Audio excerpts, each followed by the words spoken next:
1945년 해방의 기쁨도 잠시, 경성은 굶주린 늑대들이 우글거리는 정글이었습니다.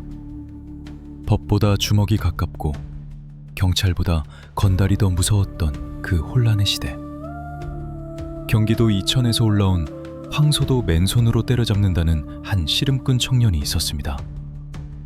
그는 칼이나 연장을 쓰지 않았습니다.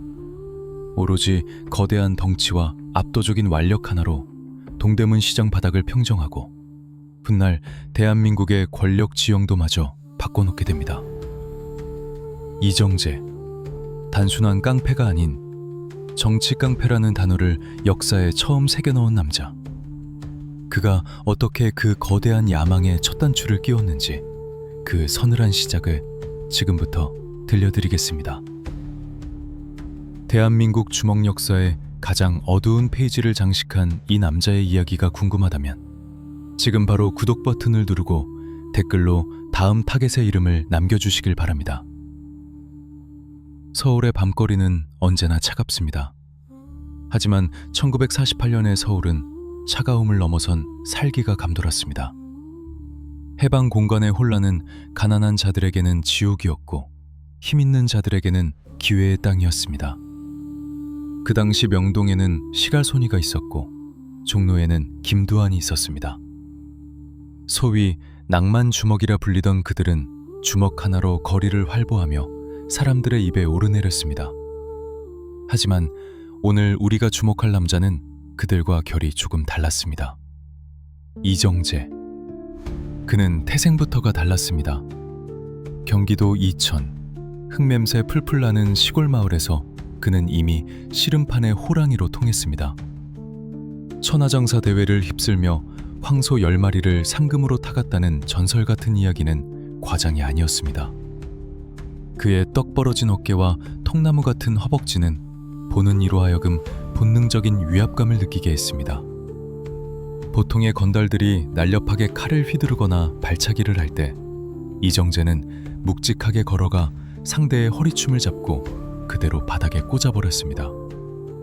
그가 지나간 자리에는 뼈 부러지는 소리만 남을 뿐 비명조차 들리지 않았다고 합니다. 하지만 처음부터 그가 어둠의 세계, 소위 바닥 생활을 꿈꿨던 것은 아닙니다. 놀랍게도 그는 질서를 지키는 사람, 경찰이었습니다. 수도 경찰청의 제복을 입은 순경 이정재, 상상이 되십니까? 그 거구에 꽉 끼는 제복을 입고 호루라기를 불며 거리를 순찰하는 모습이. 그는 나름대로 야망이 있었습니다. 혼란스러운 세상에서 공권력이라는 힘을 빌려 질서를 잡고 싶었을 겁니다. 하지만 현실은 그의 순진한 생각과는 정반대로 돌아갔습니다. 당시 경찰 조직은 썩을 대로 썩어 있었습니다. 신일 경찰들이 그대로 고위직에 앉아 있었고 뒷돈을 찔러주는 건달들은 경찰서장 방에서 차를 마시며 담소를 나누던 시절이었습니다. 이정재가 아무리 범죄자들을 잡아들여도 윗선에서 걸려온 전화 한 통이면 그들은 유유히 풀려났습니다. 이 순경, 세상 물정 너무 모르네. 적당히 눈 감고 사는 게 애국이야. 상사들은 그의 정의감을 비웃었습니다. 이정재는 분노했습니다. 그가 가진 완력은 범죄자들을 정리하기에 충분했지만 그가 가진 계급장은 종이 조각보다 가벼웠습니다. 밤마다 그는 소주잔을 기울이며 생각했을 겁니다.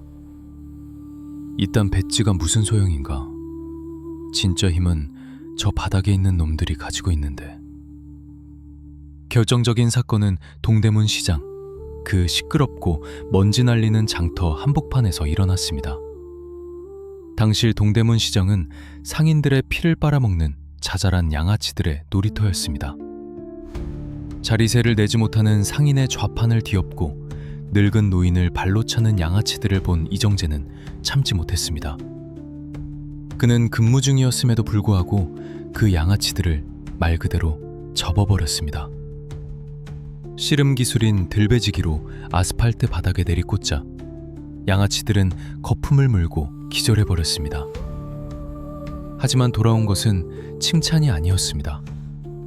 그 양아치들이 모시는 형님이 지역 유지와 결탁해 경찰서에 압력을 넣은 것입니다. 이정재는 징계를 받았고 굴욕적인 사과를 강요받았습니다. 그날 밤 이정재는 경찰서를 나왔습니다. 그리고 입고 있던 제복을 벗어 바닥에 패대기 쳤습니다. 패찌는 흙탕물 속에 처박혔습니다. 그는 깨달았습니다. 법은 멀고 주먹은 가깝다. 그리고 돈은 그보다 더 가깝다. 그는 더 이상 누군가의 밑에서 호루라기나 부는 순경이 아니었습니다. 이정재는 자신의 고향 후배들과 씨름판에서 알게 된 덩치들을 불러 모았습니다. 그리고 동대문 시장으로 향했습니다. 이번에는 질서를 지키러 간 것이 아니었습니다. 질서를 만들러 간 것이었습니다. 동대문 시장에 도착한 이정재는 상인들을 괴롭히던 기존의 건달들을 찾아갔습니다. 싸움은 길지 않았습니다. 아니, 싸움이라고 부르기도 민망했습니다. 이정재가 그들의 우두머리 멱살을 잡고 한 손으로 들어 올렸을 때 이미 상황은 종료된 것이나 다름없었습니다. 앞으로 이 시장의 먼지는 내가 판다. 억울한 일 있으면 나를 찾아와. 그의 목소리는 낮고 굵었습니다. 상인들은 처음에는 또 다른 늑대가 나타났다고 생각하며 두려워했습니다. 하지만 이정재는 달랐습니다. 그는 무작정 돈을 뜯어내는 대신 동대문 상인연합회라는 그럴싸한 간판을 내걸었습니다. 그는 상인들을 보호한다는 명목으로 회비를 걷었습니다. 겉으로는 합법적인 단체처럼 보였지만 실상은 거대한 조직폭력배의 시스테머였습니다. 이정재는 영리했습니다. 그는 단순히 주먹만 쓰는 무식한 건달들과는 차원이 달랐습니다. 그는 조직을 기업처럼 운영하기 시작했습니다. 역할을 나누고 위계를 세우고 무엇보다 돈이 흐르는 길목을 정확히 파악했습니다. 광목천, 밀가루, 설탕. 당시 금보다 귀했던 물자들이 오가는 동대문 시장의 모든 유통망이 서서히 그의 소나기로 들어오기 시작했습니다. 기존의 시장 바닥을 기어다니던 잡범들은 이정재의 조직, 일명 동대문 사단의 위세에 눌려 쥐구멍으로 숨어들거나 아니면 그에게 무릎을 꿇고 충성을 맹세해야 했습니다. 이정재는 자신에게 고개를 숙이는 자들에게는 넉넉한 보상을 주었지만 반기를 드는 자들에게는 자비가 없었습니다. 어느 날 타 지역에서 넘어온 꽤 유명한 칼잡이 패거리가 동대문 시장의 구역을 넘본 적이 있었습니다. 그들은 밤을 틈타 상점 몇 군데에 불을 지르고 이정재를 도발했습니다. 다음 날 아침 시장 사람들은 기이한 광경을 목격했습니다. 그 칼잡이 패거리들이 시장 입구에 일렬로 무릎 꿇려진 채 벌벌 떨고 있었던 것입니다. 그들의 얼굴은 형체를 알아볼 수 없을 정도로 부어 있었고 손에는 깁스를 하고 있었습니다. 다시는 도구를 주지 못하도록 이정재가 친절하게 손을 손봐준 것입니다. 이정재는 그들 앞에 서서 담배를 피우며 나지막이 말했습니다. 여기는 내 집 앞마당이다. 남의 집에 신발 신고 들어오면 발목이 날아가는 거야. 그 사건 이후 서울 바닥에서 동대문은 금지 구역이 되었습니다. 누구도 감히 이정재의 허락 없이 그곳에 발을 들일 수 없었습니다. 그는 시장 상인들에게는 회장님으로, 조직원들에게는 큰형님으로, 그리고 경찰들에게는 건드리면 골치 아픈 존재로 자리 잡았습니다. 두의 제복은 벗겨졌지만 그는 그 어떤 경찰청장보다 더 강력한 힘을 가지게 되었습니다. 그는 시장통 한가운데 사무실을 차려놓고 창밖으로 분주하게 움직이는 사람들을 내려다보았습니다. 그곳은 그의 왕국이었습니다. 하지만 이정재의 눈빛은 거기서 멈추지 않았습니다. 동대문이라는 작은 왕국은 그 거대한 야망을 담기에 너무 좁았습니다. 그는 저 멀리 빛나는 배치가 아닌 진짜 권력이 있는 곳, 경무대, 당시 대통령 관저와 국회의사당 쪽을 바라보며 입맛을 다시고 있었습니다. 이제 막 흙탕물에서 건져 올린 권력의 맛. 그것은 달콤하고도 비릿했습니다. 그는 자신이 가진 힘, 그 거대한 육체와 조직을 이용해 더 높은 곳으로 올라갈 사다리를 찾고 있었습니다. 그리고 그 사다리는 곧 대한민국 역사상 가장 추악한 정치 싸움의 한복판으로 그를 인도하게 됩니다. 이정재가 단순한 시장통의 보스에서 정권의 하수인이자 대한민국을 공포로 몰아넣은 정치 깡패의 대부로 변모해가는 과정. 그리고 그 과정에서 그가 어떻게 자신의 손에 붉은 물을 들이기 시작했는지. 그 소름 끼치는 변신의 기록은 다음 편에서 계속됩니다. 이 거대한 괴물이 어떻게 정치라는 가면을 쓰고 대한민국을 집어삼키려 했는지 궁금하다면 구독과 좋아요를 누르고 다음 이야기를 기다려주세요. 여러분이 알고 있는 가장 인상 깊은 한국의 어둠의 왕은 누구입니까? 댓글로 남겨주시면 다음 시리즈에 참고하겠습니다. 동대문 시장의 먼지조차 이정재의 허락 없이는 날아다니지 못했습니다. 주먹구구식 깡패들이 판치던 시대, 그는 양복을 입은 조폭, 기업형 폭력 조직의 시대를 열었습니다. 1950년대 초반, 서울은 전쟁의 상처를 딛고 다시 일어서고 있었지만 그 재건의 그늘 아래서는 더 거대하고 조직적인 어둠이 자라나고 있었습니다. 동대문 시장을 접수한 이정재는 이제 단순한 오야붕, 우두머리에 만족하지 않았습니다. 그는 자신이 거느린 수백 명의 부하들을 데리고 진정한 사업을 시작했습니다. 바로 폭력의 기업화였습니다. 당시 대부분의 건달 조직들은 그저 몰려다니며 삥을 뜯거나 술값을 떼먹는 수준이었습니다. 김도한의 종로패도, 시라소니의 독고다이도 조직력보다는 개인의 무용담에 의존하는 경향이 강했습니다. 하지만 이정재는 달랐습니다. 그는 머리가 비상했습니다. 주먹은 밥을 먹여주지 않아. 시스템이 밥을 먹여주는 거야. 이정재는 자신의 조직을 동대문 상인연합회라는 그럴싸한 간판 아래 철저한 피라미드 구조로 재편했습니다. 맨 위에는 자신이 회장으로 군림하고 그 밑으로 본부장, 부장, 과장, 계장. 마치 군대나 회사처럼 직함을 부여했습니다. 부하들에게는 헐렁한 양아치 옷 대신 말끔한 양복을 입혔습니다. 머리에는 기름을 바르게 했고 90도로 인사하는 법을 가르쳤습니다. 우리는 깡패가 아니다. 우리는 이 시장의 치안을 담당하는 자경단이자 상인들의 파트너다. 물론 그것은 새빨간 거짓말이었습니다. 그들이 입은 양복 안주머니에는 여전히 새 파이프와 강목이 숨겨져 있었고 그들의 미소 뒤에는 섬뜩한 살기가 도사리고 있었습니다. 이정재가 만든 시스템의 핵심은 침묵의 카르텔이었습니다. 그는 시장 상인들에게서 걷는 돈을 도우비가 아닌 회비라고 불렀습니다. 회비를 내지 않는 상인은 폭행하지 않았습니다. 너무 촌스러운 방식이었으니까요. 대신 그 상인의 가게 앞에는 다음 날부터 험상궂게 생긴 청년들이 하루 종일 서 있었습니다. 손님이 오려고 하면 그들은 조용히 눈을 부라리며 헛기침을 했습니다. 아무 말도 하지 않고 손 하나 대지 않았지만 그 가게는 며칠 못 가 파리만 날리게 되었습니다. 결국 상인은 제 발로 이정재의 사무실을 찾아와 무릎을 꿇고 밀린 회비의 2배를 바쳐야 했습니다.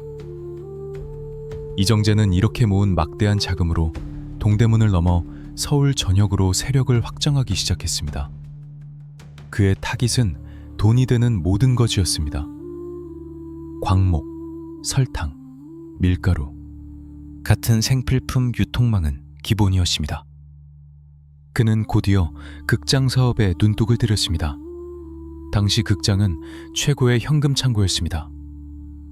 이정재는 서울 시내 주요 극장들의 지분을 강제로 인수하거나 운영권을 빼앗았습니다.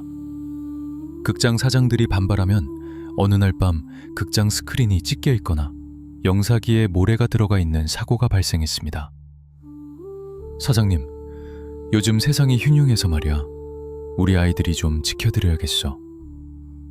이정재의 제안을 거절할 수 있는 간 큰 사장은 없었습니다. 그렇게 동대문 사단은 문화계까지 장악해 들어갔습니다.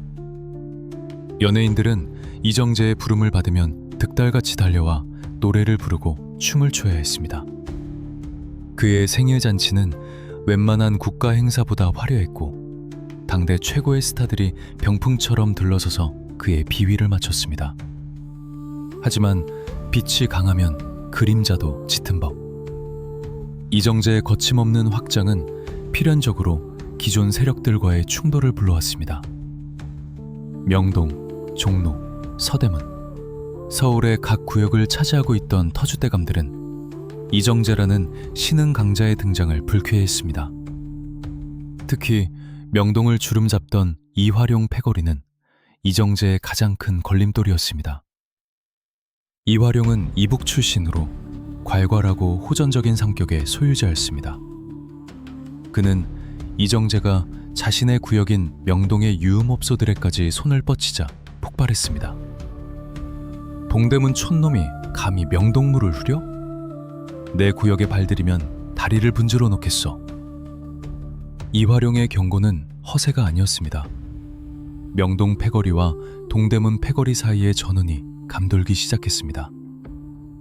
서울의 밤거리는 일촉즉발의 긴장감에 휩싸였습니다. 사람들은 곧 대규모 전쟁이 벌어질 것이라 수군거렸습니다. 그러나 이정재는 전면전을 원하지 않았습니다. 그는 싸움을 피하는 겁쟁이가 아니었지만 불필요한 출혈은 사업에 방해가 된다고 믿는 계산적인 사업가였습니다. 그는 힘을 보여주되 피는 최소화하는 방식을 택했습니다. 어느 날 밤 이화룡의 핵심 참모가 운영하던 술집이 박살이 났습니다. 수십 명의 괴한들이 들이닥쳐 순식간에 가게를 폐허로 만들고 사라졌습니다. 현장에는 동대문파의 흔적이 역력했지만 증거는 하나도 없었습니다. 경찰이 출동했을 때는 이미 상황이 끝난 뒤였습니다. 그리고 다음 날 이정재는 이화룡에게 전화를 걸었습니다. 형님, 어제 그 가게 일은 유감입니다. 요즘 애들이 혈기가 넘쳐서 통제가 잘 안 되네요. 제가 대신 사과드리죠. 아, 그리고 이번에 새로 들어오는 양주 물량 우리가 좀 싸게 넘겨드릴까 하는데 관심 있으십니까? 병주고 약주는 전형적인 이정재식 화법이었습니다. 그는 상대를 공포에 떨게 만든 뒤 달콤한 이권을 미끼로 던져 굴복시키는데 천재적이었습니다. 이화룡은 이를 갈았지만 당장 전면전을 벌이기에는 이정재의 자금력과 조직력이 너무나 비대해져 있음을 인정할 수밖에 없었습니다. 결국 명동의 호랑이조차 동대문의 곰에게 한 수 접어주고 물러서야 했습니다. 이 사건은 이정재가 단순히 싸움자라는 건달을 넘어 심리전과 협상, 그리고 자본을 무기로 삼는 지하세계의 설계자로 진화했음을 보여주는 결정적인 계기였습니다. 이정재는 이제 동대문을 넘어 서울 암흑가의 절반을 손에 넣었습니다. 그의 사무실에는 하루가 멀다 하고 검은 돈을 든 사람들이 줄을 섰습니다. 그들 중에는 건달뿐만 아니라 양복을 입은 정치인들도 섞여 있었습니다. 그들은 이정재의 힘을 필요로 했습니다. 법으로는 해결할 수 없는 지저분한 일들을 처리해줄 듬직하고 말없는 해결사가 필요했던 것입니다. 그리고 이정재 역시 그들을 필요로 했습니다. 어둠의 제왕에서 양지의 권력자로 신분 세탁을 하기 위한 동아줄이 필요했으니까요. 그렇게 악마들의 거래가 시작되고 있었습니다. 하지만 그 전에 이정재는 자신의 과거와 얽힌 가장 껄끄러운 인연 하나를 정리해야만 했습니다. 바로 한때 형님으로 모셨던, 그러나 이제는 눈엣 가시가 된 조선 최고의 주먹 시라손이었습니다. 이정재에게 시라손이는 넘을 수 없는 산이자 반드시 넘어야 할 벽이었습니다.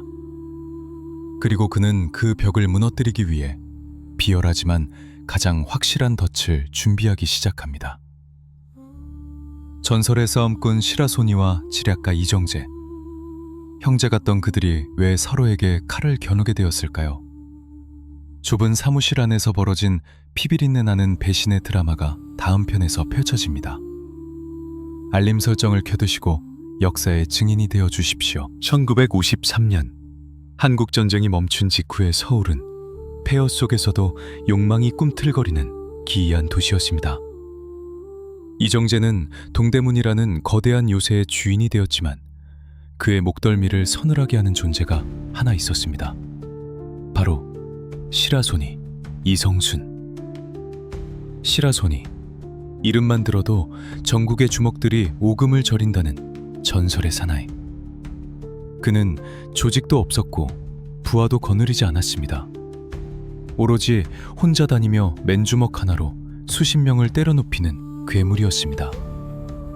이북 출신의 그는 전쟁통에 월남하여 명동과 종로를 제집 드나들듯 누비고 다녔습니다. 과거 이정재는 시라소니를 깎듯이 형님으로 모셨습니다. 부산 피란 시절 이정재가 공경에 처했을 때 시라소니가 구해준 적도 있었기에 두 사람 사이에는 끈끈한 의리가 있는 듯 했습니다. 하지만 서울로 돌아와 동대문의 제왕이 된 이정재에게 시라소니는 더 이상 존경하는 형님이 아니었습니다. 그저 시시때때로 찾아와 돈을 요구하고 자신의 권위에 흠집을 내는 골칫덩어리일 뿐이었습니다. 정재야, 내 이번에 아는 동생들이 좀 힘든데 돈 좀 융통이다오. 정재야, 저번 가게 자리는 왜 아직 안 비워졌니? 시라소니는 이정재를 여전히 옛날의 동생 취급했습니다. 이정재가 수백 명의 부하를 거느린 회장님이 되었어도 시라소니 앞에서는 고개를 숙여야 했습니다. 이정재의 부하들은 그런 모습을 보며 수군거렸습니다. 회장님도 시라소니 앞에서는 꼼짝 못하는구먼. 이정재의 자존심에 금이 가기 시작했습니다. 그는 자신이 쌓아올린 철옹성성 같은 권위가 저 늙고 고집센 야수 한 마리 때문에 무너질 수도 있다는 위기감을 느꼈습니다. 게다가 시라소니는 이북 출신 주먹들의 대북격이었기에 이화룡 등 명동파와도 끈이 닿아 있었습니다. 만약 시라소니가 명동파와 손을 잡고 동대문을 친다면 이정재의 머릿속 계산기는 빠르게 돌아갔습니다. 호랑이를 잡으려면 굴로 유인해야 한다. 그리고 덫을 놓아야 한다. 이정재는 시라소니와의 정면 승부가 불가능함을 알았습니다. 아무리 자신이 천하장사라 해도 싸움의 신이라 불리는 시라소니를 1대1로 이길 자신은 없었습니다. 그래서 그는 비겁하지만 가장 확실한 방법을 택했습니다. 바로 배신이었습니다. 1953년 8월, 늦여름의 습한 공기가 감돌던 어느 날, 이정재는 자신의 신복을 시켜 시라소니에게 전가를 보냈습니다. 형님, 그동안 섭섭하게 해드려 죄송합니다. 이번에 크게 한몫 챙겨드릴 테니 저희 사무실로 한번 오시죠. 사업 이야기도 좀 하고 회포도 푸시죠. 그것은 달콤한 독이 든 성배였습니다. 평소 호탕하고 의심 없던 시라소니는 별다른 의심 없이 동대문 상인연합회 사무실, 일명 KL 사무실로 발걸음을 옮겼습니다. 그는 자신이 사지로 걸어 들어가고 있다는 사실을 꿈에도 몰랐습니다. 사무실 문을 열고 들어선 시라소니를 맞이한 것은 이정재가 아니었습니다. 좁은 사무실 안 커다란 책상 뒤에 앉아있던 이정재는 보이지 않았고 대신 10여 명의 건장한 사내들이 곳곳에 매복해 있었습니다. 공기는 무거웠고 묘한 살기가 흘렀습니다. 정재는 어디 갔나? 시라소니가 묻는 순간 등 뒤의 문이 잠겼습니다.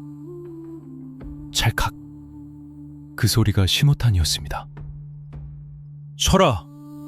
고함과 함께 사무실 구석구석에서 무장을 한 조직원들이 쏟아져 나왔습니다. 좁은 공간, 도망칠 곳 없는 밀실. 그것은 싸움이 아니라 사냥이었습니다. 맨주먹의 시라소니를 상대로 그들은 쇠파이프, 망치, 삽, 심지어는 석회가루까지 동원했습니다. 시라소니는 역시 괴물이었습니다. 기습을 당했음에도 불구하고 그는 번개 같은 몸놀림으로 초기 공격을 피하며 몇 놈을 때려 눕혔습니다. 좁은 공간을 활용해 벽을 타고 날아차기를 하며 저항했습니다. 비겁한 놈들! 정제 나오라고 해! 그의 포효가 사무실을 울렸습니다. 하지만 중과부적이었습니다. 놈들은 시라소니의 눈에 석회가루를 뿌렸습니다. 시야를 잃은 야즈는 더 이상 사냥꾼들을 피할 수 없었습니다. 둔탁한 타격음이 연이어 들려왔습니다. 무릎, 팔꿈치, 정강이. 야수의 날개가 꺾이는 소리였습니다. 이정재는 그 현장에 없었습니다. 그는 옆방에서 담배를 피우며 벽 너머로 들려오는 소리를 듣고 있었습니다. 짐승의 비명과 뼈가 부러지는 소리, 그리고 마침내 찾아온 정적. 그는 다 타버린 담배를 재떨이에 비벼끄며 중얼거렸습니다. 형님, 시대가 변했습니다. 주먹은 이제 끝났습니다. 피투성이가 되어 쓰러진 시라소니는 처참했습니다. 한때 천하를 호령하던 다리는 으스러졌고 팔은 꺾였습니다. 이정재의 부하들은 확인 사살이라도 하듯 쓰러진 시라소니를 짓밟았습니다. 그리고 그를 거적에 말아 밖으로 내다버렸습니다. 이 사건, 소위 시라소니 린치 사건은 대한민국 주먹 역사상 가장 충격적인 사건 중 하나로 기록됩니다. 낭만 주먹 시대의 종언이자 잔혹한 조폭 시대의 개막을 알리는 신호탄이었습니다. 이정재는 이 사건을 통해 두 가지를 얻었습니다. 하나는 자신의 가장 큰 걸림돌을 제거한 것이고, 다른 하나는 공포를 통한 절대적인 지배력이었습니다. 선하의 시라소니도 이정재 앞에서는 반병신이 되었다. 소문은 순식간에 퍼져나갔습니다. 이제 누구도 이정재에게 형님이라 부르며 맘먹으려 하지 않았습니다. 그는 명실상부한 어둠의 황제가 되었습니다. 하지만 이승리는 그에게 씻을 수 없는 오명을 남겼습니다. 의리를 저버린 배신자, 비겁한 모략가. 그러나 이정재는 개의치 않았습니다. 그는 이미 더 높은 곳을 보고 있었습니다. 야수의 피를 손에 묻힌 그는 이제 권력의 정점에 있는 자들과 악수할 준비를 마쳤습니다. 깡패가 정치의 하수인이 되고 정치가 깡패의 뒷배가 되는 대한민국 현대사의 가장 추악한 유착이 시작되려 하고 있었습니다. 자유당, 그리고 이기붕. 권력의 화신들이 이정재에게 손을 내밀었습니다. 자네, 우리와 함께 애국 한번 해보지 않겠나? 시라소니의 몰락과 함께 이정재는 브레이크 없는 복주 기관차가 되었습니다. 이제 그의 무대는 시장통이 아닌 정치판입니다. 양복 입은 깡패들이 국회 의사당 앞에서 쇠파이프를 휘두르는 광기의 시대. 다음 편에서 계속됩니다. 구독 버튼 아직 안 누르셨습니까? 시라소니를 잔혹하게 짓밟은 후 이정재는 더 이상 고칠 것이 없었습니다. 동대문의 제왕을 넘어 대한민국 주먹계를 평정한 그에게 어둠의 세계는 너무 좁고 시시해 보였습니다. 그는 사무실 창밖으로 보이는 경무대와 국회의사당을 바라보며 생각했습니다. 주먹은 결국 감옥으로 가지만 권력은 청와대로 간다. 그는 자신의 동대문 사단을 단순한 폭력 조직이 아닌 정치적 영향력을 행사하는 권력 집단으로 변모시키고자 했습니다. 때마침 권력의 단맛에 취해 있던 자유당 정권 역시 이정재와 같은 해결사를 간절히 원하고 있었습니다. 당시 이승만 정권은 장기 집권을 위해 헌법을 뜯어고치고 부정선거를 획책하고 있었습니다. 하지만 야당과 국민들의 저항이 만만치 않았습니다.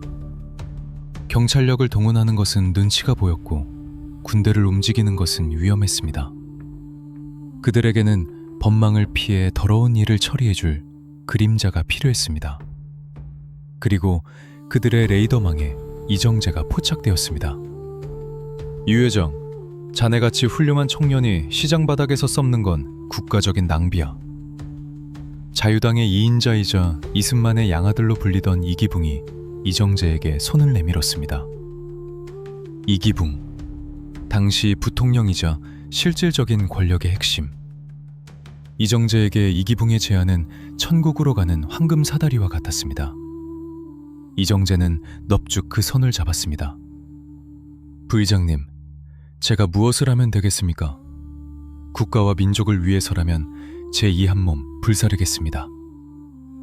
명분은 거창했지만 실상은 추악한 거래였습니다. 이정재는 자유당의 비호 아래 마음껏 사업을 확장하고 법의 심판을 피할 수 있는 특권을 얻었습니다. 대신 그는 자유당이 시키는 더러운 일들을 도맡아 처리해야 했습니다. 이정재의 조직원들은 이제 당원이라는 직함을 달고 정치 현장에 투입되었습니다. 야당의 정치 집회장에 난입하여 연단을 부수고 마이크를 뺏고 야당 의원들에게 욕설을 퍼붓는 일은 예사였습니다. 빨갱이들이 나라를 망치려 한다. 때려잡자. 그들은 반공 청년단이니 애국 동지회니 하는 거창한 깃발을 들고 몽둥이와 강목을 휘둘렀습니다. 민주주의를 외치는 시민들과 학생들을 향해 무자비한 폭력을 행사했습니다. 경찰은 그 광경을 보고도 고개를 돌렸습니다.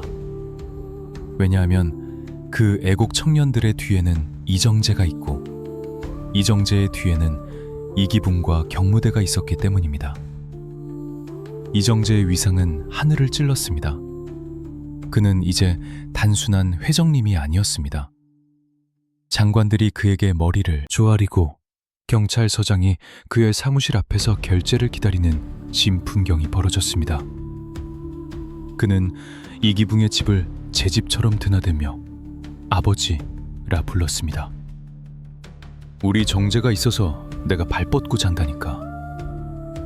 이기붕의 칭찬에 이정재는 세상을 다 얻은 듯 기뻐했습니다. 그는 자신이 진정한 권력의 이너서클에 들어왔다고 착각했습니다. 하지만 권력자들에게 그는 그저 쓰다 버릴 사냥개에 불과했습니다. 사냥할 때는 고기를 던져주지만 사냥이 끝나면 솥에 삶아질 운명이라는 것을 그때 이정재는 알지 못했습니다. 이정재의 야망은 점점 더 구체화되었습니다. 그는 단순히 권력자의 하수인이 되는 것에 만족하지 않았습니다. 그는 자신이 직접 권력자가 되고 싶어 했습니다. 나도 배지를 달아야겠다. 그는 고향 이천에서 국회의원에 출마하겠다는 계획을 세웠습니다. 깡패 두목이 아닌 대한민국 국회의원 이정재. 그것이야말로 그가 꿈꾸던 완벽한 신분 세탁이자 인생 역전이었습니다.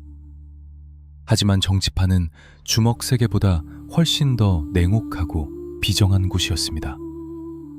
그가 믿었던 아버지 이기붕조차도 자신의 밥그릇에 대합해서는 이정재를 견제하기 시작했습니다. 이정재가 너무 커버리는 것을 원치 않았던 것입니다. 정재야, 정치는 아무나 하는 게 아니다. 너는 그냥 내 뒤에서 굳은 일이나 계속 맡아다오. 은근한 압박이 들어왔습니다. 이정재는 혼란스러웠습니다. 내가 저들을 위해 피를 묻히고 똥을 뒤집어 썼는데 나에게 돌아오는 것은 기껏해야 사냥개 취급이라니. 그의 가슴속에서 배신감과 오기가 동시에 꿈틀거렸습니다. 두고 보십시오. 제가 반드시 금배지를 달고 여의도에 입성해서 당신들이 나를 함부로 대하지 못하게 만들겠습니다. 이정재는 더욱더 악착같이 돈을 모으고 조직을 다졌습니다. 정치 자금을 뿌리고 고향 사람들에게 선심을 쓰며 표밭을 갈았습니다. 그는 이제 멈출 수 없었습니다. 멈추는 순간 자신이 저지른 수많은 악행들이 부메랑이 되어 돌아올 것임을 직감했기 때문입니다. 권력의 정점을 향한 그의 질주, 그것은 파멸을 향한 폭주였습니다. 그리고 그 폭주의 정점에서 대한민국 정치 테러의 흑역사로 기록될 끔찍한 사건들이 연이어 터지기 시작합니다. 장충단 공원 집회 방해 사건, 국회 난입 사건, 이정재가 지휘하는 정치 깡패 군단이 민주주의의 심장을 유린하는 광경. 양복 입은 악마들이 백주대낮에 민주주의를 난도질하던 그 시절, 이정재는 과연 자신의 꿈대로 국회의원 배지를 달 수 있었을까요? 아니면 권력의 비정한 토사구펜을 당하게 될까요? 다음 편에서 그 치열한 정치 싸움의 뒷면을 공개합니다. 아직도 구독 안 하셨다면 지금이 기회입니다. 1950년대 중반, 이정재의 권력은 정점에 달해 있었습니다. 동대문 사단의 보스이자 자유당 감찰부장. 그의 명함은 두 개였지만 힘은 하나로 통했습니다. 바로 절대 권력. 서울 시내 경찰서장들이 부임 인사를 하러 경무대보다 이정재의 집을 먼저 찾는다는 소문이 돌 정도였습니다. 그의 집 앞은 새벽부터 청탁을 하러 온 사람들로 장사진을 이뤘습니다.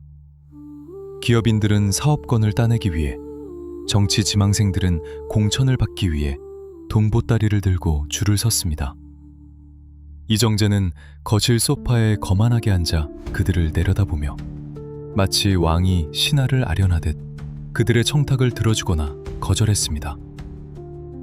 김 사장, 이번 건설권은 자네한테 주지. 대신 우리 애들 좀 챙겨줘. 박 의원, 이번 선거 자금은 내가 대주지. 대신 나중에 내 부탁 하나 들어줘야 해. 그는 대한민국이라는 거대한 국가를 자신의 소나귀에서 주무르고 있다고 착각했습니다. 그리고 그 착각은 그를 더 큰 욕망의 늪으로 밀어넣었습니다. 바로 국회의원이었습니다. 이정재는 자신의 고향인 경기도 이천에서 출마를 결심했습니다. 그는 자신이 가진 막대한 자금력과 조직력을 총동원해 이천을 자신의 텃밭으로 만들려 했습니다. 내 고향 이천을 대한민국 최고의 도시로 만들겠습니다. 그는 주말마다 이천으로 내려가 마을 잔치를 열고 노인들에게 쌀과 고무신을 나눠주었습니다. 학교에 장학금을 기부하고 다리를 놓고 길을 닦아주었습니다. 겉으로 보기에 그는 성공한 사업가이자 훌륭한 자성가였습니다. 이천 사람들은 그를 이천의 아들, 살아있는 부처라고 칭송했습니다. 과거의 깡패 이정재는 그들의 기억 속에서 지워지고 있었습니다. 하지만 그의 야망 앞에는 예상치 못한 거대한 장애물이 나타났습니다.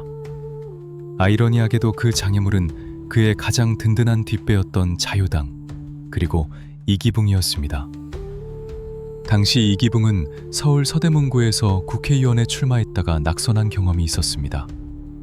그는 안정적인 당선이 보장되는 지역구를 찾고 있었고, 그의 눈에 들어온 곳이 바로 이정재가 공들여 닦아놓은 이천이었습니다. 정재야, 이번에는 자네가 양보하게. 내가 이천에서 나가야겠어. 청천벽력 같은 소리였습니다. 이기붕의 말은 부탁이 아니라 명령이었습니다. 이정재는 피가 거꾸로 솟는 기분이었습니다. 자신이 밭을 갈고 씨를 뿌려놓은 곳을 수확할 때가 되니 날로 먹겠다는 심보였습니다. 부의장님, 그것만은 안 됩니다. 제가 이천 사람들에게 약속한 게 있는데. 이정재가 난생 처음으로 이기붕에게 반기를 들려하자 자유당의 태도는 싸늘하게 변했습니다. 그들은 이정재를 달래는 척하면서 뒤로는 협박을 가했습니다. 이 회장, 자네 과거 잊었나? 우리가 눈 한 번 감아주면 자네는 애국자지만 눈 한 번 뜨면 자네는 그저 깡패야. 감옥 가고 싶어? 치명적이었습니다. 이정재는 뼈저리게 깨달았습니다. 자신은 그들에게 동지가 아니라 언제든 쓰고 버릴 수 있는 소모품에 불과하다는 것을. 그의 자존심은 갈기갈기 찢겨나갔습니다. 천하의 이정재가, 주먹 하나로 서울을 평정한 내가 저 양복쟁이들의 혀놀림 한 번에 무릎을 꿇어야 한다니. 며칠 밤을 술로 지새우며 고뇌하던 이정재는 결국 굴복했습니다. 그는 기자회견을 열고 침통한 표정으로 말했습니다. 저는 존경하는 이기붕 선생을 위해 이천 지역구 공천을 양보하겠습니다. 이것이 애국하는 길이라 믿습니다. 그의 입에서는 애국이라는 단어가 나왔지만 그의 눈은 붉게 충혈되어 있었습니다. 그것은 굴욕의 눈물이자 복수의 불씨를 품은 도끼였습니다. 이 사건은 이정재에게 결정적인 터닝 포인트가 되었습니다. 그는 더 이상 이기붕과 자유당을 믿지 않았습니다. 그는 겉으로는 충성하는 척했지만 속으로는 칼을 갈기 시작했습니다. 두고 보자. 내가 깡패라고 무시했지? 내 힘이 없으면 너희들이 그 자리에 앉아 있을 수 있을 것 같아? 그는 더욱 잔인해졌습니다. 자신의 건재함을 과시하기 위해, 그리고 자신의 쓸모를 증명하기 위해 더욱 악랄하게 야당을 탄압하고 정치 테러를 자행했습니다. 그것은 충성심이 아니라 공포심에서 나온 발악이었습니다. 자신이 쓸모없어지는 순간 버려질 것이라는 공포. 그는 조직 내부의 단속도 강화했습니다. 조금이라도 딴 마음을 품는 것 같은 부하들은 가차없이 숙청했습니다. 나를 배신하는 놈은 살려두지 않는다. 설령 그게 내 오른팔이라 할지라도. 그의 주변에는 점점 예스맨들만 남게 되었습니다. 진심으로 그를 걱정하고 조언해주던 참모들은 하나둘 떠나거나 제거되었습니다. 권력의 정점에서 그는 철저히 고립되고 있었습니다.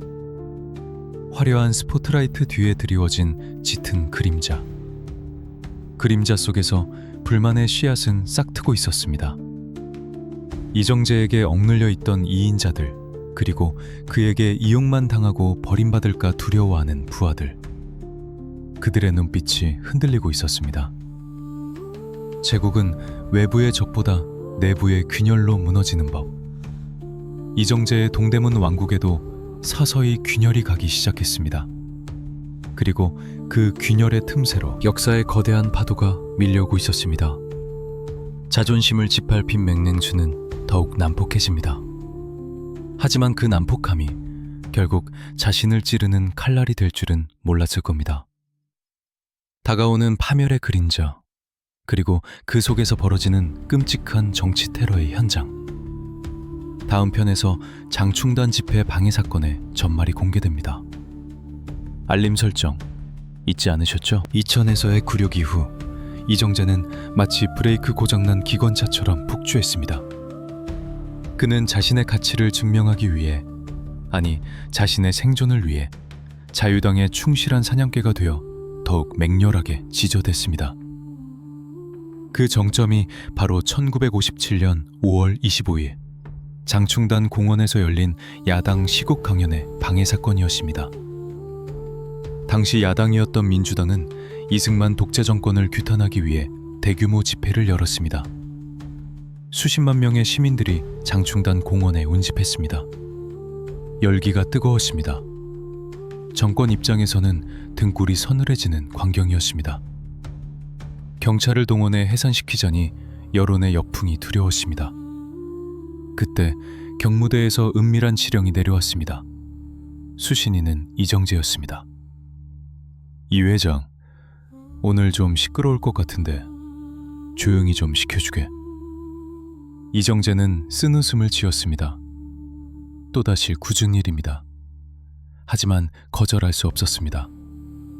그는 자신의 최정예 행동대원들을 소집했습니다.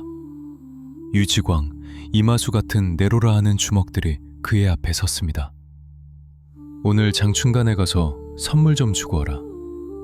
아주 기억에 남을 만한 걸로.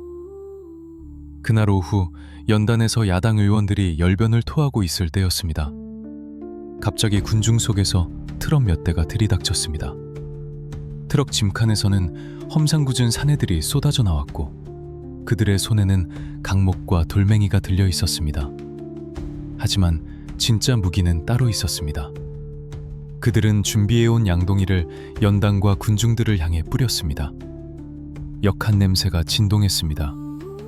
그것은 물이 아니었습니다. 인분과 오물을 섞어 만든 최악의 투척물이었습니다. 으악! 이게 뭐야? 비명과 함께 집회장은 아수라장이 되었습니다. 거룩해야 할 민주주의의 재단이 똥물로 뒤덮였습니다. 행동대원들은 혼란에 빠진 사람들을 무차별적으로 폭행했습니다. 마이크 선을 끊고 연단을 부수고 불을 질렀습니다. 경찰들은 바로 옆에 있었지만 마치 투명 인간을 보는 듯 먼 산만 바라보고 있었습니다. 이정재는 그 현장에 없었습니다. 그는 시내의 한 고급 요정에서 술을 마시며 라디오 뉴스를 듣고 있었습니다. 속보입니다.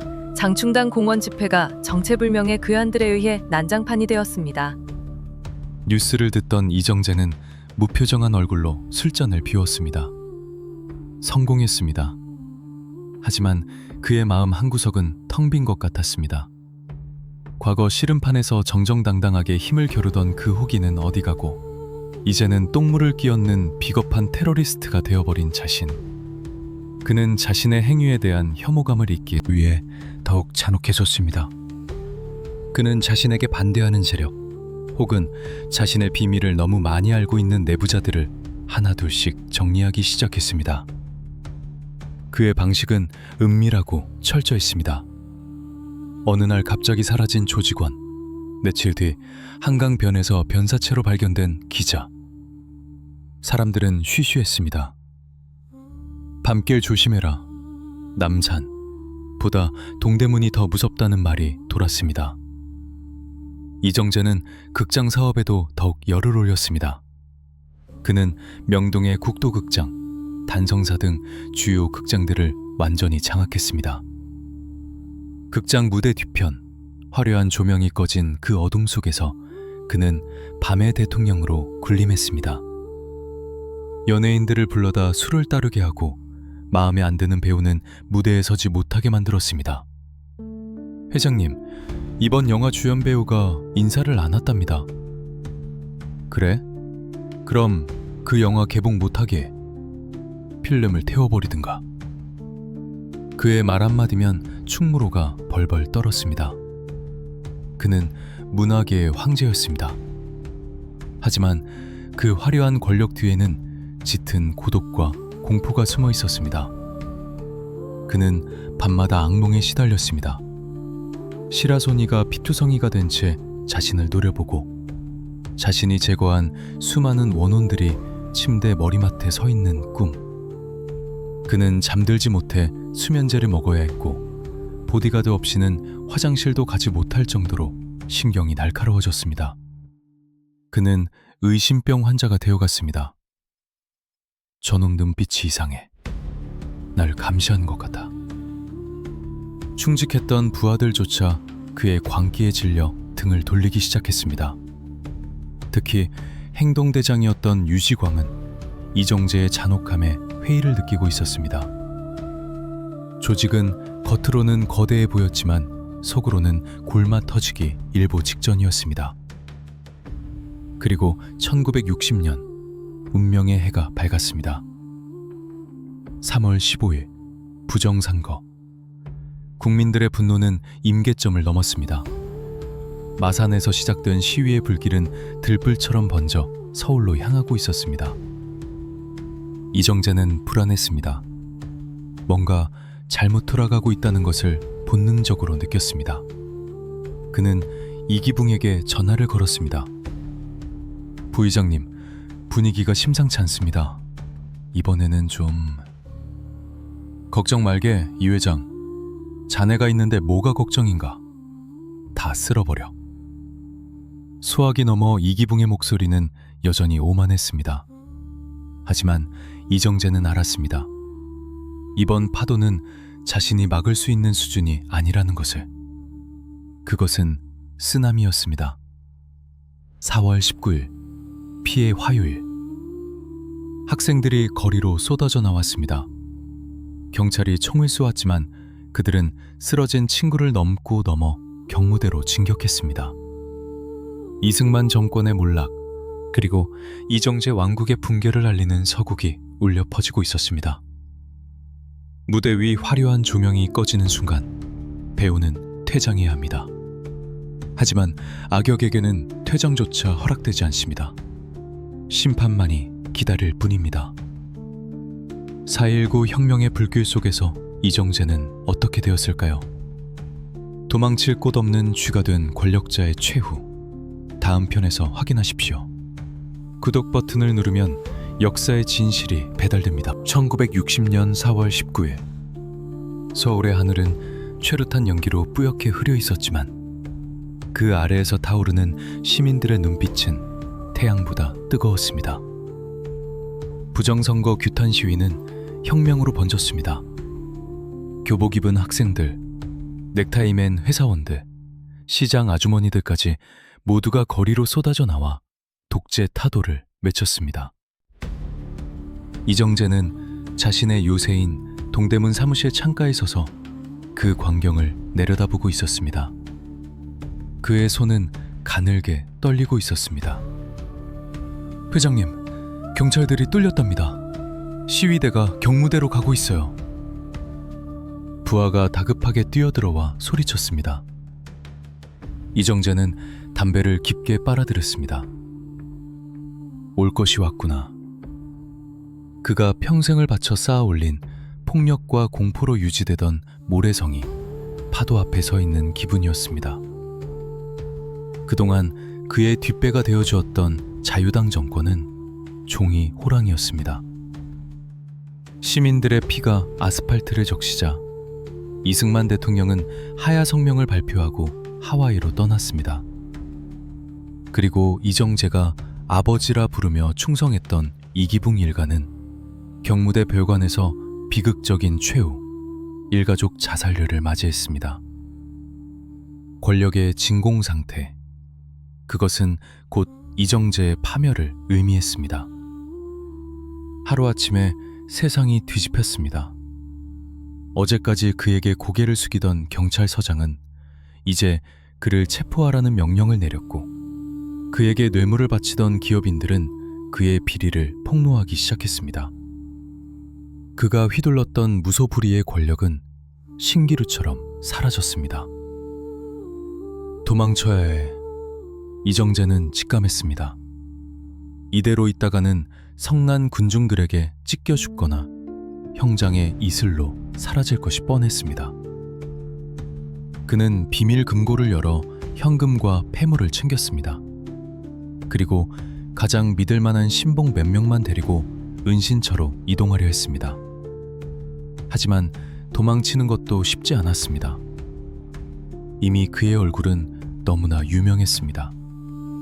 거리 곳곳에 그의 수배 전단이 나붙었습니다.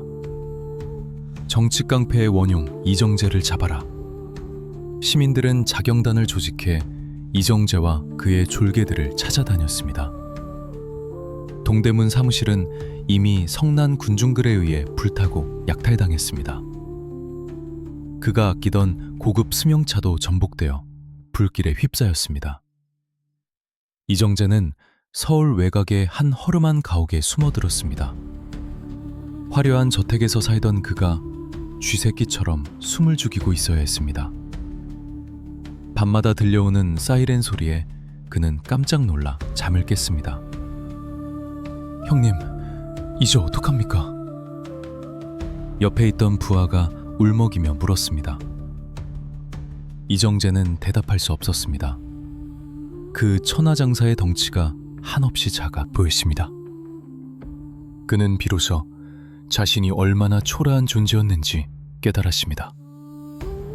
권력이라는 옷을 벗고 나니 남은 것은 그저 죄 많은 늙은 건달 하나뿐이었습니다. 결국 꼬리가 잡혔습니다. 1960년 5월 검찰 수사관들이 그의 은신처를 덮쳤습니다. 영화처럼 총격전을 벌이거나 멋지게 저항하는 일은 없었습니다. 이정재는 순순히 수갑을 찼습니다. 다 끝났군. 그의 목소리는 체념에 차 있었습니다. 수갑을 찬 손으로 그는 마지막 담배 한 대를 피우고 싶다고 청했습니다. 수사관이 불을 붙여주자 그는 깊게 연기를 들이마신 후 하늘을 올려다보았습니다. 4월의 푸른 하늘이 눈이 시리도록 맑았습니다. 이정재가 검찰청으로 압송되는 장면은 전국에 생중계되었습니다. 한때 거리를 호령하던 제왕의 몰락을 보기 위해 수많은 인파가 몰려들었습니다. 그들은 이정재를 향해 돌을 던지고 욕설을 퍼부었습니다. 저 살인마 죽여라! 내 아들 살려내라 이 나쁜 놈아! 이정재는 고개를 숙이지 않았습니다. 그는 무표정한 얼굴로 그 비난을 받아냈습니다. 하지만 그의 눈빛은 이미 죽어 있었습니다. 유치장에 갇힌 이정재. 그 좁고 차가운 바닥에 앉아 그는 지난 날을 회상했습니다.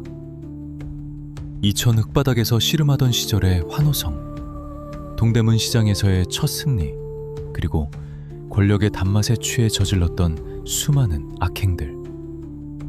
모든 것이 주마등처럼 스쳐 지나갔습니다. 나는 무엇을 위해 그토록 다였던가. 후회가 밀려왔지만 이미 늦었습니다. 세상은 그에게 자비를 베풀 생각이 없었습니다. 혁명재판부는 그를 민주주의의 적으로 규정하고 엄벌을 예고했습니다. 하지만 진짜 지옥은 아직 시작되지 않았습니다. 4.19 혁명으로 들어선 민주당 정권은 혼란스러웠고 이정재를 제대로 단죄하지 못한 채 우왕좌왕했습니다. 이정재는 혹시나 하는 실납 같은 희망을 품었을지도 모릅니다. 돈으로 해결할 수 있지 않을까? 적당히 징역 살고 나오면 되지 않을까? 그러나 1년 뒤 1961년 5월 16일 또 한 번의 거대한 역사의 수레바퀴가 굴러왔습니다. 군인들이었습니다. 박정희 소장이 이끄는 군부가 쿠데타를 일으켰습니다. 군사정권은 민심을 얻기 위해 가장 먼저 사회악 일소를 내걸었습니다. 그리고 그 첫 번째 타깃은 바로 깡패들이었습니다. 이 땅의 모든 깡패들을 쓸어버려라. 군화 발소리가 유치장 복도를 울렸습니다. 이번에는 검사가 아니라 헌병들이었습니다. 이정재는 직감했습니다. 이번에는 진짜 끝이다. 군인들은 타협을 모르는 족속들이니까. 법정의 판사봉보다 군인의 총구가 더 무서운 법입니다. 혁명의 혼란 속에 잠시 목숨을 부지했던 이정재. 하지만 군사정권의 등장은 그에게 사형 선고나 다름없었습니다. 군사재판정 앞에 선 어둠의 제왕. 그의 운명은 어떻게 될까요? 다음 편 오실육과 깡패 수탐 작전의 서막이 오릅니다. 아직 구독을 하신 분은 없겠죠? 1961년 5월 16일 새벽 서울 시내에 탱크 소리가 울려 퍼졌습니다. 박정희 소장이 이끄는 군부가 정권을 장악했습니다. 그들은 혁명 공약 제1조로 반공을 그리고 곧바로 사회기강 확립을 내세웠습니다. 군사정부에게 깡패 소탕은 단순히 범죄와의 전쟁이 아니었습니다. 그것은 썩에 빠진 구시대를 청산하고 국민들에게 군사혁명의 정당성을 보여줄 수 있는 가장 확실한 퍼포먼스였습니다. 서대문 형무소 독방에 수감되어 있던 이정재는 바깥 세상의 변화를 피부로 느꼈습니다. 교도관들의 태도가 달라졌습니다. 전에는 은근히 그를 회장님 대접해주던 그들이 이제는 야 이정재! 라며 반말을 하고 곤봉으로 철창을 두드렸습니다. 세상이 바뀌었어. 너 같은 놈들 이제 다 죽었어. 교도관의 비웃음에 이정재는 등골이 서늘해졌습니다. 민주당 정권 하에서는 재판이 지지부진했고 변호사를 써서 어떻게든 형량을 줄여볼 여지가 있었습니다. 하지만 군사재판은 달랐습니다. 그곳은 법리가 아닌 군법과 혁명정신이 지배하는 곳이었습니다. 곧이어 군사정부는 국토건설단이라는 이름으로 전국의 깡패들을 잡아들여 강제 노역을 시켰습니다. 그리고 거물급 깡패들은 별도로 분류하여 특별 관리했습니다. 이정재는 그 명단, 일명 혁명재판 1호 리스트의 맨 위에 있었습니다. 조사가 시작되었습니다. 헌병대 수사관들은 거칠었습니다. 그들은 이정재를 의자에 묶어놓고 밤낮 없이 신문했습니다. 장충단 사건 네가 시켰지? 고대생 습격 사건 네가 사주했지? 자유당에게 얼마나 받아먹었나? 이정재는 처음에는 부인했습니다. 나는 모르는 일이다. 아래 것들이 한 짓이다. 라고 발뺌했습니다. 하지만 군인들은 그의 변명 따위는 듣고 싶어 하지 않았습니다. 그들은 이미 이정재의 부하들을 잡아들여 자백을 받아낸 상태였습니다. 어제까지 형님을 위해 죽겠다던 충성스런 부하들이 살기 위해 이정재를 팔아넘겼습니다. 회장님이 다 시킨 겁니다. 우리는 시키는 대로 했을 뿐입니다. 이정재가 이기붕 부의장과 짜고 선거자금을 마련하라고 했습니다. 대질 신문실에서 옛 부하들과 마주한 이정재. 부하들은 그의 눈을 피하며 고개를 숙였고 이정재는 배신감에 치를 떨었습니다. 하지만 누구를 원망하겠습니까? 자신이 심어놓은 공포와 이익으로 맺어진 관계는 더 큰 공포 앞에서 모래성처럼 무너지는 법인 것을. 이정재 씨, 보셨지? 당신 부하들도 당신을 버렸어. 이제 그만 인정하시지. 수사관이 조서 뭉치를 책상에 던졌습니다. 이정재는 눈을 감았습니다. 완벽하게 고립되었습니다. 그는 감옥 안에서 생각했습니다. 나는 국가를 위해 일했다고 믿었다. 빨갱이를 때려잡고 질서를 유지했다. 그런데 왜 내가 죽어야 하는가? 그는 억울했습니다. 자신의 폭력은 애국이었다고 스스로를 세뇌했습니다. 하지만 그것은 자기 기만일 뿐이었습니다.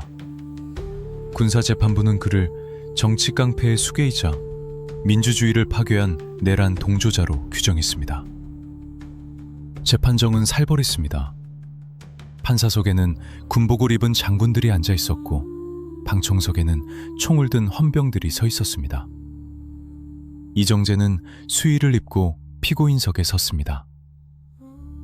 피고인 이정재는 동대문 상인들을 갈취하고 폭력 조직을 결성하여 각종 정치 테러를 자행했다. 이는 사형에 해당한다. 검찰관의 구형에 장내가 술렁거렸습니다. 이정재는 입술을 깨물었습니다. 사형. 죽음이라는 단어가 현실로 다가왔습니다. 그는 떨리는 목소리로 최후 진술을 했습니다. 저는 무식한 놈이라 정치가 뭔지 모릅니다. 그저 윗분들이 시키는 대로 나라를 위하는 일이라 생각하고 했을 뿐입니다. 한 번만 선처해 주십시오. 천하장사 이정재가 목숨을 구걸하고 있었습니다. 하지만 군사재판부의 표정은 차가웠습니다. 그들에게 이정재는 반드시 제거해야 할 구악의 상징이었습니다. 그를 살려두는 것은 혁명의 명분을 약화시키는 것이었습니다. 판결이 내려지기 전 군사정부는 이정재와 깡패 두목들에게 잊지 못할 치욕을 선사하기로 결정했습니다. 바로 조리돌림이었습니다. 이놈들을 묶어서 서울 시내를 걷게 해라. 국민들에게 깡패의 말로가 어떤지 똑똑히 보여주겠다. 그것은 사형보다 더 잔인한 정신적 살인이었습니다. 한때 왕으로 군림했던 자를 광대처럼 만들어 대중의 구경거리로 만드는 것. 이정재는 감방에서 그 소식을 듣고 벽에 머리를 찍고 싶었을 겁니다. 죽는 것보다 더 두려운 것은 쪽팔린 것이라고 했던가요? 천하의 이정재가 개처럼 끌려다녀야 한다니. 하지만 거부할 힘은 없었습니다. 헌병들이 들이닥쳐 그를 끌어냈습니다. 그의 몸은 포승줄로 꽁꽁 묶였고 목에는 팻말이 걸렸습니다.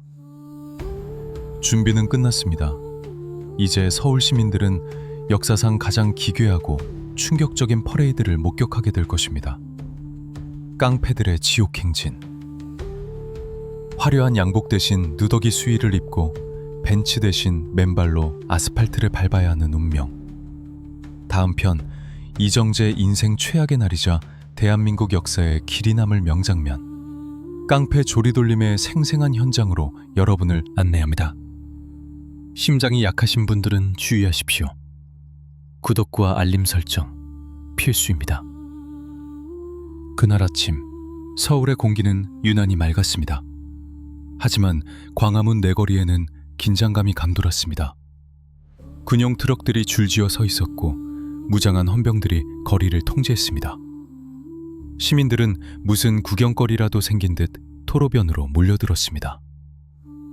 트럭 뒷칸에서 남자들이 하나둘씩 끌려 내려왔습니다. 이정재, 유지광, 임화수. 한때 대한민국을 공포에 떨게 했던 밤의 대통령들이었습니다. 하지만 지금 그들의 모습은 초라하기 그지없었습니다. 낡은 군복에 포승줄로 굴비 엮이듯 줄줄이 묶여 있었고 얼굴은 수척해져 있었습니다. 군인들은 그들의 목에 하얀 팻말을 걸어주었습니다. 팻말에 적힌 글귀는 그들의 심장을 찌르는 비수와 같았습니다. 나는 깡패입니다. 국민의 심판을 받겠습니다. 이정재는 맨 앞줄에 섰습니다. 그의 덩치는 여전히 컸지만 어깨는 축 처져 있었습니다. 그는 고개를 들지 못했습니다. 자신의 구역이었던 종로, 을지로, 동대문. 그가 호령하던 그 거리들을 이제는 죄인이 되어 걸어야 했습니다. 출발! 헌병의 호각 소리와 함께 행진이 시작되었습니다. 군악대의 북소리에 맞춰 그들은 걷기 시작했습니다. 수많은 카메라 프레시가 터졌습니다. 기자들은 그들의 굴욕적인 모습을 담기 위해 셔터를 눌러댔습니다. 와, 저기 이정재다! 저 나쁜 놈들, 꼴 좋다! 길가에 늘어선 시민들은 야유를 퍼부었습니다. 어떤 이는 침을 뱉었고 어떤 이는 돌을 던졌습니다. 불과 1년 전만 해도 이정재의 차가 지나가면 고개를 숙이던 사람들이었습니다. 권력이 사라진 자에게 대중은 가차 없었습니다. 이정재는 묵묵히 걸었습니다. 아스팔트 바닥이 뜨거웠지만 발의 통증보다 가슴의 통증이 더 컸습니다. 그는 곁눈질로 익숙한 건물들을 보았습니다. 자신이 인수했던 극장, 자신이 드나들던 고급 요정, 그리고 자신이 지휘했던 동대문 시장. 모든 것이 그대로인데 자신만 달라져 있었습니다. 왕좌에서 내려와 개처럼 끌려가는 신세. 그는 입술을 꽉 깨물었습니다. 피맛이 났습니다. 옆에서 걷던 임화수는 겁에 질려 다리를 후들거렸습니다. 형님, 우리 정말 죽는 겁니까? 임화수의 물음에 이정재는 아무 말도 하지 않았습니다. 대답할 힘조차 없었습니다. 그저 앞만 보고 걸었습니다. 이 길의 끝에 무엇이 기다리고 있는지 그는 알고 있었습니다. 행렬이 동대문 시장 앞을 지날 때였습니다. 이정재는 잠시 멈칫했습니다. 자신의 질국, 자신의 땀과 야망이 서린 곳. 상인들이 나와서 그를 지켜보고 있었습니다. 그들의 눈빛에는 연민도, 조롱도 아닌 복잡한 감정이 담겨 있었습니다. 회장님, 어쩌다 저 꼴이 되셨소? 어떤 할머니 상인은 눈물을 훔치기도 했습니다. 이정재는 그 모습을 보고 눈시울이 뜨거워졌습니다. 차라리 욕을 하는 게 나았습니다. 동정받는 맹수라니. 그것은 그에게 사형 선고보다 더 비참한 일이었습니다. 그는 고개를 푹 숙이고 걸음을 재촉했습니다. 빨리 이 지옥 같은 쇼가 끝나기만을 바랐습니다. 행진은 시청 앞 광장에서 끝났습니다. 그들은 그곳에 무릎 꿇려진 채 시민들의 규탄 대회를 지켜봐야 했습니다. 연단에 올라온 사람들은 그들의 죄상을 낱낱이 고발했습니다. 저들은 흡혈귀입니다. 민주주의를 짓밟은 악마들입니다. 군중들의 함성이 광장을 메웠습니다. 죽여라! 죽여라! 이정재는 눈을 감았습니다. 귀를 막고 싶었지만 묶인 손 때문에 그럴 수도 없었습니다. 그는 온몸으로 그 증오를 받아내야 했습니다.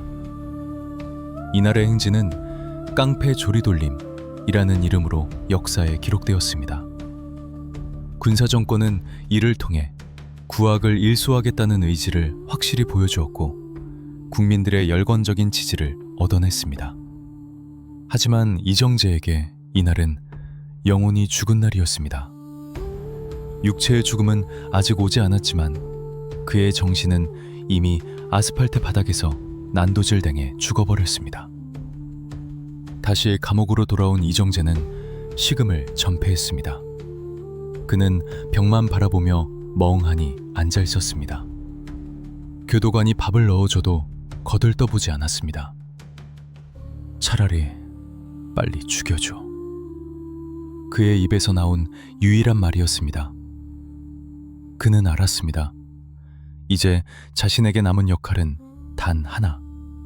형장의 이슬로 사라짐으로써 시대의 희생양이 되는 것뿐이라는 것을.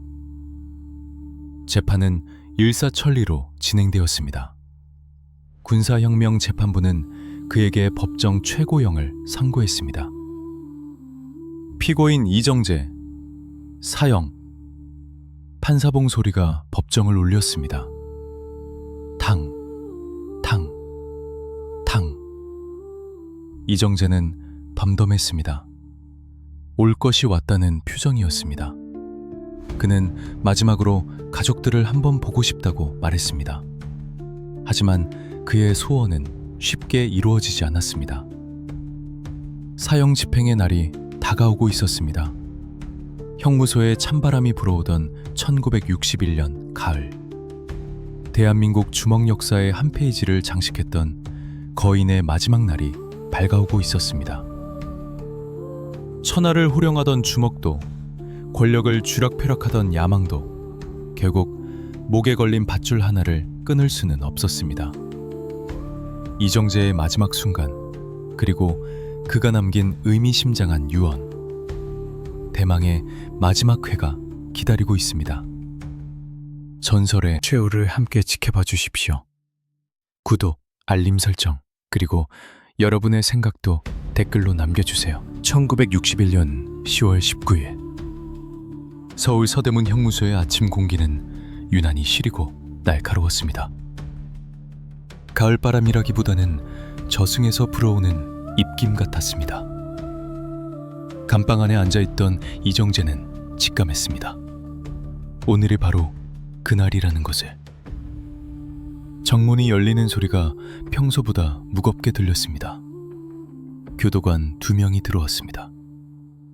그들의 표정은 굳어 있었고 평소의 거친 말투 대신 묘한 정중함이 묻어 있었습니다. 이보게, 가세. 목적지를 말하지 않아도 알 수 있었습니다. 이정재는 조용히 일어났습니다. 수의를 입은 그의 뒷모습은 생각보다 작아 보였습니다. 천하를 들어맺히던 씨름꾼의 등판도 세월과 공포 앞에서는 움츠러들 수밖에 없었나 봅니다. 그는 잠시 벽을 짚고 숨을 골랐습니다. 다리가 떨리는 것을 들키고 싶지 않았을 겁니다. 복도를 걸어가는 동안 다른 방에 수감된 죄수들은 숨소리조차 내지 않았습니다. 한 시대의 거물이 소풍을 떠나는 길에 대한 마지막 예우였을지도 모릅니다. 이정재의 발걸음 소리만이 차가운 복도에 뚜벅뚜벅 울려 퍼졌습니다. 형장으로 향하는 길, 그 짧은 길 위에서 이정재는 무엇을 생각했을까요?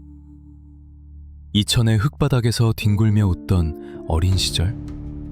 동대문 시장을 처음 접수하고 부하들과 축배를 들던 밤? 아니면 권력의 정점에서 거만하게 다리를 꼬고 앉아 정치인들을 호령하던 그 순간들? 아마도 그 모든 영광이 부질없는 꿈처럼 느껴졌을 겁니다. 그가 평생을 바쳐 쌓아 올린 금자탑은 모래성처럼 무너졌고 그의 곁에는 아무도 없었습니다. 그가 믿었던 이기붕 일가는 이미 저 세상 사람이 되었고 충성을 맹세했던 부하들은 살기 위해 그를 팔아넘겼습니다.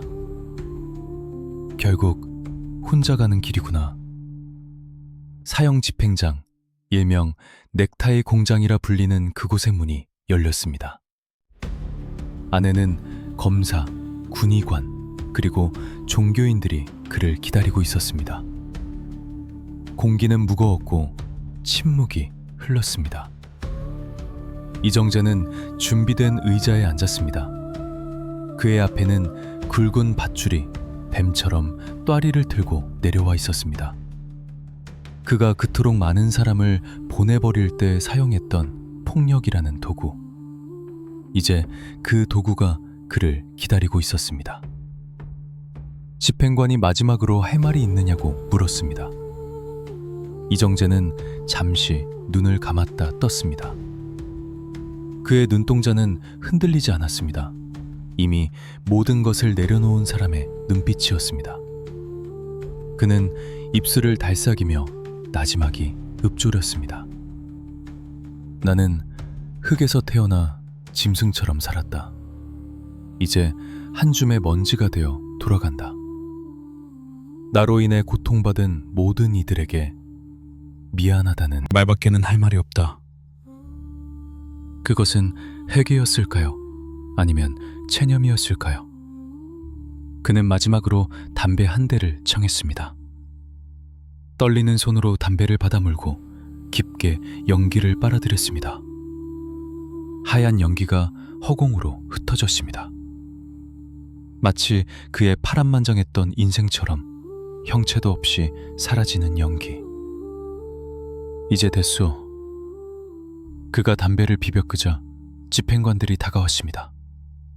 그들은 이정재의 눈을 가리고 손을 뒤로 묶었습니다. 그리고 차가운 올가미가 그의 목을 감쌌습니다. 동대문의 호랑이, 어둠의 제왕, 정치 깡패의 대부, 수많은 수식어를 달고 살았던 남자. 하지만 그 순간 그는 그저 겁에 질린 한 명의 사형수에 불과했습니다. 집행 신호가 떨어졌습니다. 덜컹, 바닥이 꺼지는 소리와 함께 밧줄이 팽팽하게 하게 당겨졌습니다. 짧은 경련, 그리고 긴 침묵. 1961년 10월 19일 오후, 이정재는 그렇게 세상과 작별했습니다. 그의 나이 향년 44세. 너무나 뜨겁게 타올랐기에 너무나 빨리 재가 되어버린 인생이었습니다. 그의 시신은 가족들에게 인계되어 고향 이천의 땅에 묻혔습니다.